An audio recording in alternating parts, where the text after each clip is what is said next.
ఏంటో తడుచుకోమాకండి, అది మా మంగా చక్క. చెప్పు, ఏం చేసావు?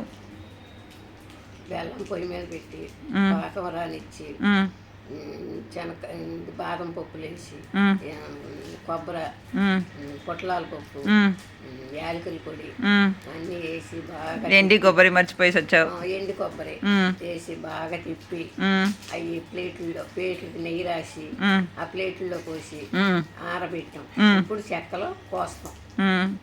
ఇదన్నీ చేసేవాడు కంటే చూసేవాడు సరిగ్గా చెప్తున్నాడు. చేసినదేమో నేను, పక్క నుంచి అబ్జర్వ్ చేసినదేమో తను. కానీ ఎంత బిల్డప్ ఇస్తుందో తను చేసినట్టు. బిల్డప్ మామూలుగా లేదు కదా గురుగారు, అందుకోసమే తని చెప్పించాను. ఇది యాక్చువల్గా మై స్పెషల్ అండి. కానీ పక్కన ఉన్న ఆడియన్స్ చూసుకుని ఆనందంలో తనే వండ పని అంతా గట్టిగా చేసినట్టు. కీర్తి చూస్తున్నావా ఎంత బిల్డప్? మామూలుగా వంట చేసిన వాడికి కూడా బిల్డప్ లేదు.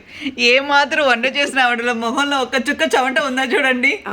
చేసుకున్నాగా అదే ఏదో చెప్తారు కదా, నేల మీద నుంచి కింద పడిన టబీమని పడిన మూతి మీద మట్టి అనుకుండా మాట్లాడేది. ఇదండి, పిల్లలకి హెల్తీ న్యూట్రిషన్ అన్నీ ఉంటాయి. ఇష్టం లేకుండా ఉన్న పిల్లలు కూడా కొంత స్నాక్స్ కింద పెట్టినప్పుడు ఈజీగా తినవచ్చు.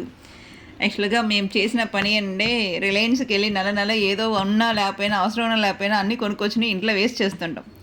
ఆ వేస్ట్ చేసిన చివరి ప్రాసెస్లో ఇలాంటి ఏదో పనికొచ్చినట్టు చేసి మంత్ ఎండింగ్ సేల్ క్లోజ్ చేస్తుంటాం. ఇది మంత్ ఎండింగ్ సేల్ క్లోజ్ అయిన ఐటమ్స్. ఇది బాయ్.